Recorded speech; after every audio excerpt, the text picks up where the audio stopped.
In the Vault, 1925, by H.P. Lovecraft, narrated by Sam Kusi. Dedicated to C.W. Smith, from whose suggestion the central situation is taken. There is nothing more absurd, as I view it, than that conventional association of the homely and the wholesome which seems to pervade the psychology of the multitude.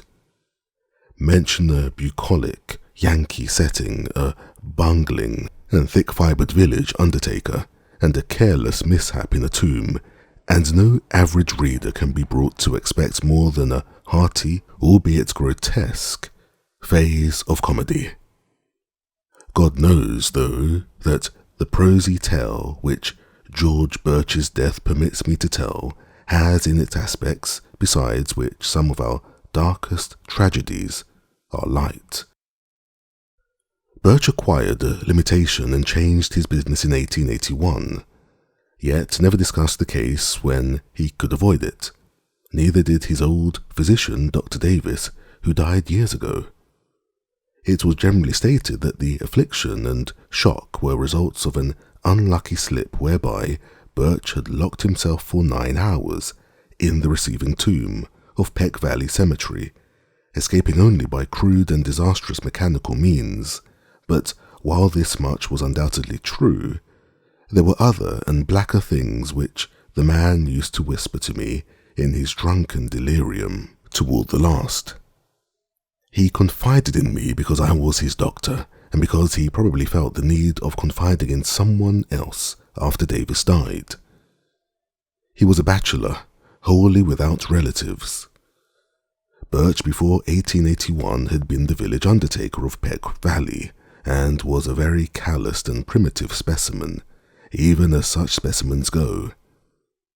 The practices I heard attributed to him would be unbelievable today, at least in a city, and even Peck Valley would have shuddered a bit had it known the easy ethics of its mortuary artist in such debatable matters as the ownership of costly laying out apparel invisible beneath the casket's lid, and the degree of dignity to be maintained in posing and adapting the unseen members of lifeless tenants to containers not always calculated with sublimest accuracy.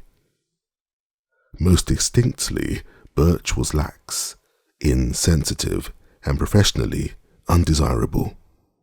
Yet I still think he was not an evil man.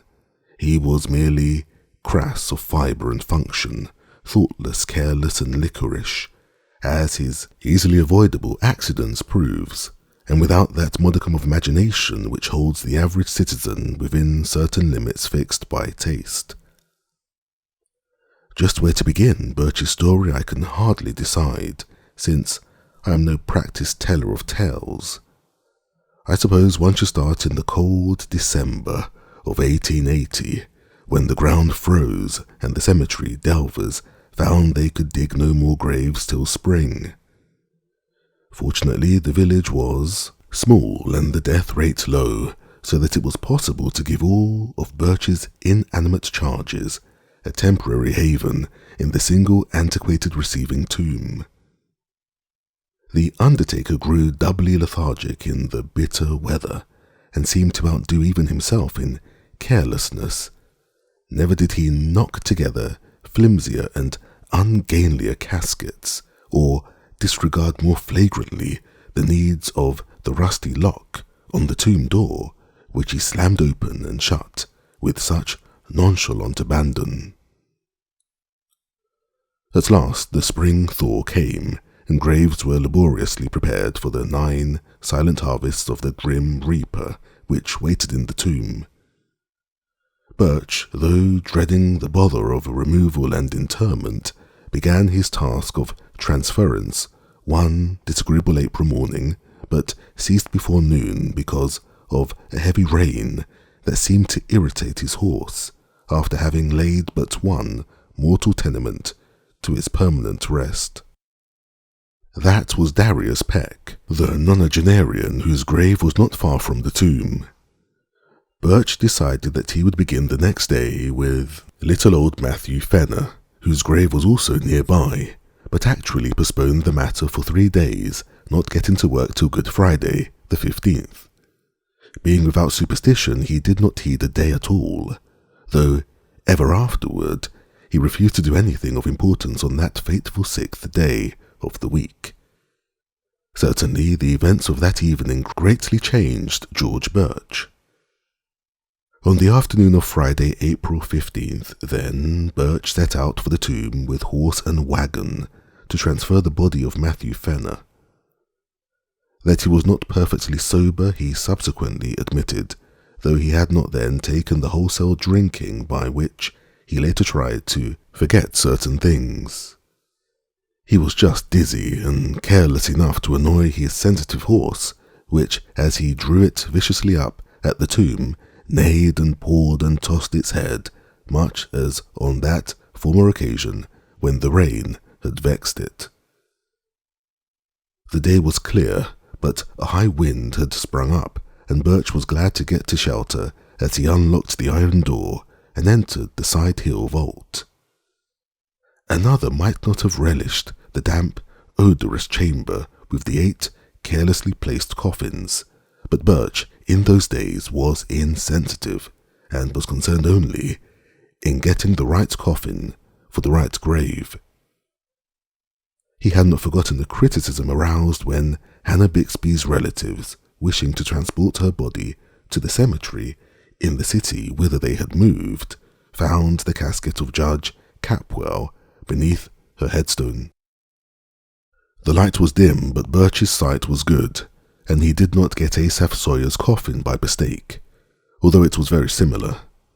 He had indeed made the coffin for Matthew Fenner, but had cast it aside at last as too awkward and flimsy, in a fit of curious sentimentality, aroused by recalling how kindly and generous the little old man had been to him during his bankruptcy 5 years before. He gave old Matt the very best his skill could produce, but was thrifty enough to save the rejected specimen and to use it when Asaph Sawyer died of a malignant fever. Sawyer was not a lovable man, and many stories were told of his almost inhuman vindictiveness and tenacious memory for wrongs real or fancied. To him, Birch had felt no compunction in assigning the carelessly made coffin which he now pushed out of the way in his quest for the Fenner casket. It was just as he had recognized old Matt's coffin that the door slammed to in the wind, leaving him in a dusk even deeper than before. The narrow transom admitted only the feeblest of rays, and the overhead ventilation funnel virtually none at all, so that he was reduced to a profane fumbling as he made his halting way among the long boxes toward the latch. In this funereal twilight, he rattled the rusty handles, pushed at the iron panels, and wondered why the massive portal had grown so suddenly recalcitrant. In this twilight, too, he began to realize the truth and to shout loudly as if his horse outside could do more than neigh, an unsympathetic reply. For the long-neglected latch was obviously broken, leaving the careless undertaker trapped in the vault, a victim of his own oversight. The thing must have happened at about 3:30 in the afternoon. Birch, being by temperament phlegmatic and practical, did not shout long, but proceeded to grope about for some tools which he recalled seeing in a corner of the tomb. It is doubtful whether he was touched at all by the horror and exquisite weirdness of his position, but the bald fact of imprisonment so far from the daily paths of men was enough to exasperate him thoroughly. His day's work was sadly interrupted, and unless chance presently brought some rambler hither, he might have to remain all night or longer. The pile of tools soon reached, and a hammer and chisel selected. Birch returned over the coffins to the door. The air had begun to be exceedingly unwholesome, but to this detail he paid no attention as he toiled, half by feeling, at the very heavy and corroded metal of the latch. He would have given much for a lantern or a bit of candle, but lacking these, bungled semi-sightlessly as best he might. When he perceived that the latch was hopelessly unyielding at least to such meagre tools and under such tenebrous conditions as these, Birch glanced about for other possible points of escape. The vault had been dug from a hillside so that the narrow ventilation funnel in the top ran through several feet of earth, making this direction utterly useless to consider. Over the door, however, the high, slit-like transom in the brick facade gave promise of possible enlargement to a diligent worker. Hence upon this, his eyes long rested as he racked his brains for means to reach it. There was nothing like a ladder in the tomb, and the coffin niches on the sides and rear, where Birch seldom took the trouble to use, afforded no ascent to the space above the door. Only the coffins themselves remained as potential stepping stones, and as he considered these, he speculated on the best mode of arranging them. 3 coffin heights he reckoned would permit him to reach the transom, but he could do better with 4. The boxes were fairly even, and could be piled up like blocks. So he began to compute how he might most suitably use the 8 to rear a scalable platform 4 deep. As he planned, he could not but wish that the units of his contemplated staircase had been more securely made. Whether he had imagination enough to wish they were empty is strongly to be doubted. Finally, he decided to lay a base of 3 parallel with a wall, to place upon this 2 layers of 2 each, and upon these a single box to serve as a platform. This arrangement could be ascended with a minimum of awkwardness, and would furnish the desired height. Better still, though, he would utilize only 2 boxes of the base to support the superstructure, leaving 1 free to be piled on top in case the actual feat of escape required an even greater altitude, and so the prisoner toiled in the twilight, heaving the unresponsive remnants of mortality with little ceremony as his miniature Tower of Babel rose course by course. Several of his coffins began to split under the stress of handling, and he planned to save the stoutly built casket of little Matthew Fenner for the top, in order that his feet might have a certain surface as possible. In the semi-gloom he trusted mostly to touch to select the right one, and indeed came upon it almost by accident, since it tumbled into his hands as if through some odd volition after he had unwittingly placed it beside another on the 3rd layer. The tower at length finished, and his aching arms rested by a pause during which he sat on the bottom of step of his grim device. Birch cautiously ascended with his tools and stood abreast of the narrow transom. The borders of the space were entirely of brick, and there seemed little doubt but that he could shortly chisel away enough to allow his body to pass. As his hammer blows began to fall, the horse outside whinnied in a tone which may have been encouraging and may have been mocking. In either case, it would have been appropriate, for the unexpected tenacity of the easy-looking brickwork was surely a sardonic commentary on the vanity of mortal hopes, and the source of a task whose performance deserved every possible stimulus. Dusk fell and found Birch still toiling. He worked largely by feeling now, since newly gathered clouds hid the moon, and though progress was still slow, he felt heartened at the extent of his encroachments on the top and bottom of the aperture. He could, he was sure, get out by midnight, though it is characteristic of him that this thought was untinged with eerie implications. Undisturbed by oppressive reflections on the time, the place, and the company beneath his feet, he philosophically chipped away the stony brickwork, cursing when a fragment hit him in the face, and laughing when one struck the increasingly excited horse that pawed near the cypress tree. In time the hole grew so large that he ventured to try his body in it now and then, shifting about so that the coffins beneath him rocked and creaked. He would not, he found, have to pile another on his platform to make the proper height, for the hole was on exactly the right level to use as soon as its size might permit. It must have been midnight, at least, when Birch decided he could get through the transom.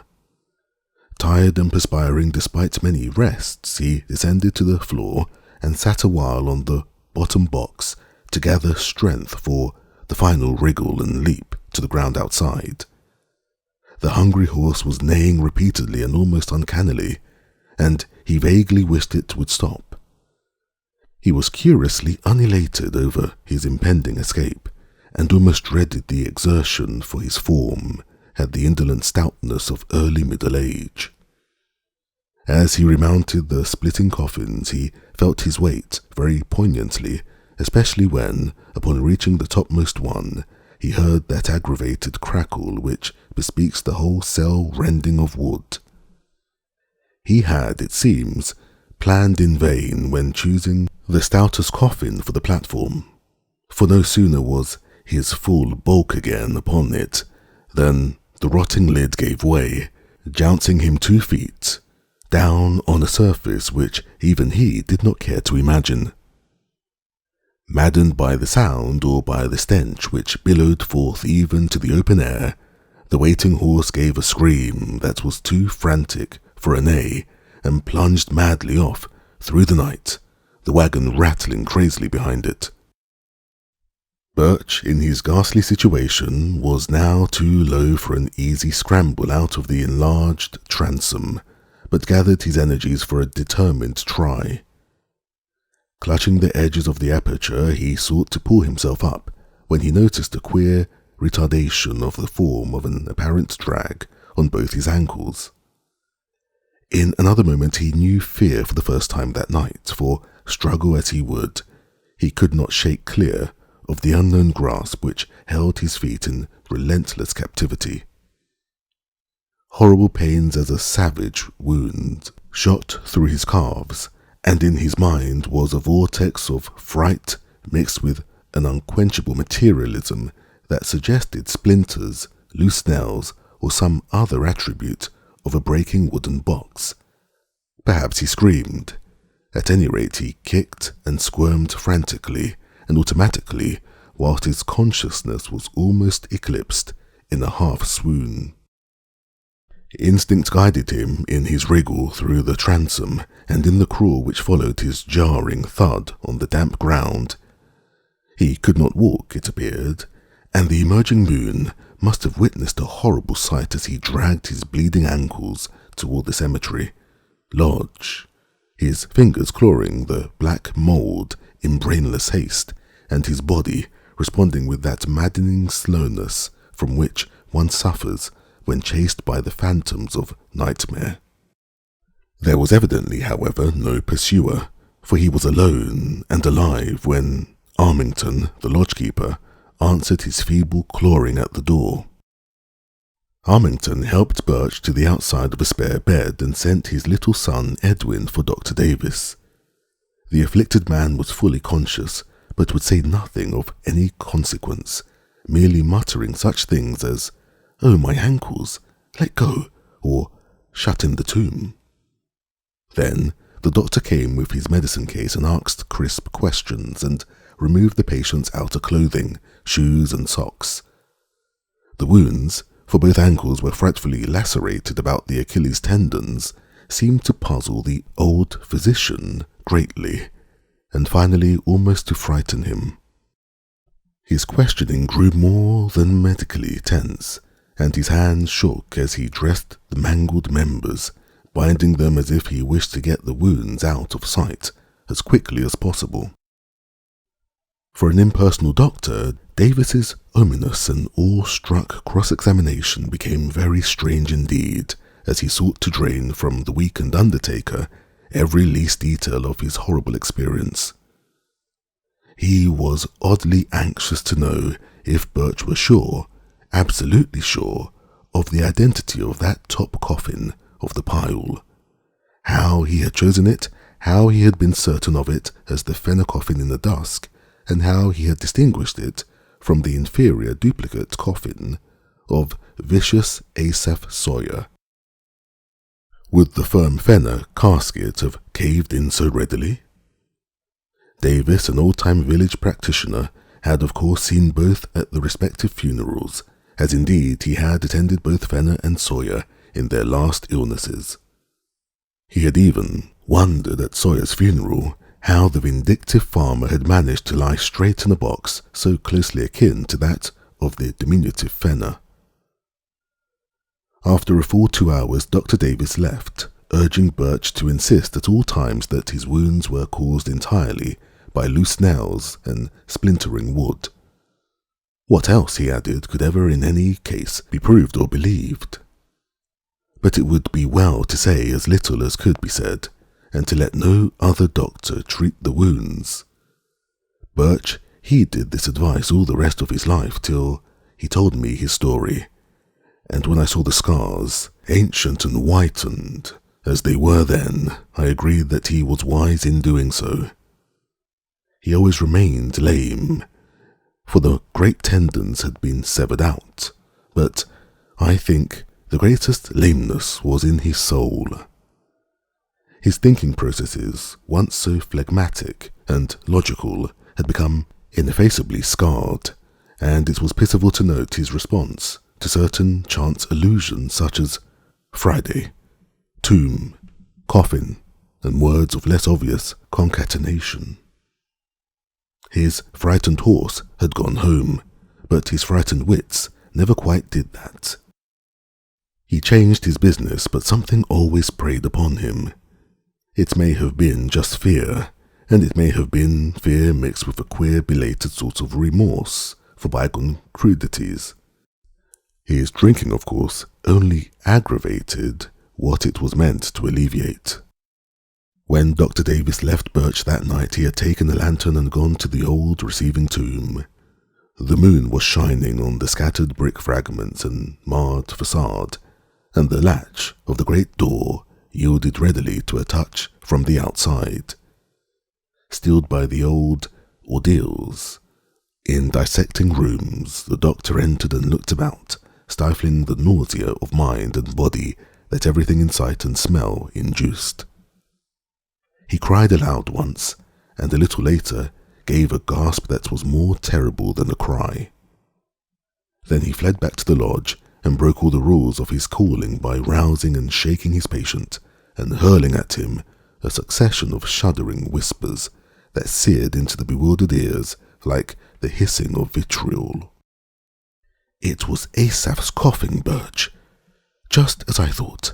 I knew his teeth, with the front ones missing on the upper jaw. Never, for God's sake, show those wounds. The body was pretty badly gone, but if ever I saw vindictiveness on any face, or former face, you know what a fiend he was for revenge, how he ruined old Raymond 30 years after their boundary suit, and how he stepped on the puppy that snapped at him a year ago at last August. He was the devil incarnate, Birch, and I believe his eye for an eye fury could beat old Father Death himself. God, what a rage! I'd hate to have it aimed at me. Why did you do it, Birch? He was a scoundrel, and I don't blame you for giving him a cast-aside coffin, but you always did go too damned far. Well enough to skimp on the thing some way, but you knew what a little man old Fenner was. I'll never get the picture out of my head as long as I live.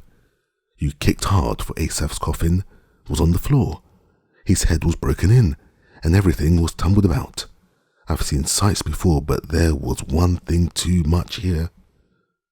An eye for an eye. Great heavens, Birch, but you got what you deserved. The skull turned my stomach, but the other was worse. Those ankles cut neatly off to fit Matt Fenner's cast-aside coffin.